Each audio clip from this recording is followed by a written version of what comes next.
Morning জনাইছোঁ আপোনালোকক। এয়া বিচনাতে আছোঁ ধুনীয়াকৈ। আৰু এতিয়া আমাৰ চাবচোন আমাৰ পোৱালি তিনিজনী কেনেকৈ দৌ মাৰি আহিব। আজি সিহঁতৰ বাৰ্থডে আৰু আমি এতিয়া বিচনাতে আছোঁ। চাই লওক ধুনীয়াকৈ কাপোৰ কানি লৈ উঠিছোঁহে। সিহঁতক এতিয়া মেলি দিম, চাব দেই কেনেকুৱা কিজনী হেপী বাৰ্থডে দেই গুণগুণী প্লুটি।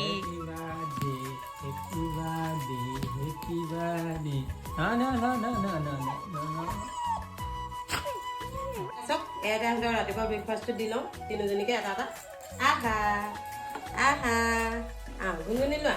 এইয়া আমাৰ তিনিজনীকে ব্ৰেকফাষ্টটো দি ল'লোঁ দেই। এয়া দেই আমাৰ এটা আজি হেপী বাৰ্থডে যে, সেইটো কাৰণে এটা এটা মিঠাই আনিছোঁ। ৰ এটা এটা দেই, এটা এটা দিছোঁ। এয়া আমাৰ জেই ভাগৰ, এয়া আমাৰ গুণগুণি, এয়া প্লুটি দেই। খোৱা দেই। জেই মানে কি হ'ল, সৰু কৰি দিব লাগিব। এই সৰু কৰি দিলে নাখায়। সৰুকৈ দিছোঁ দেই বাবা।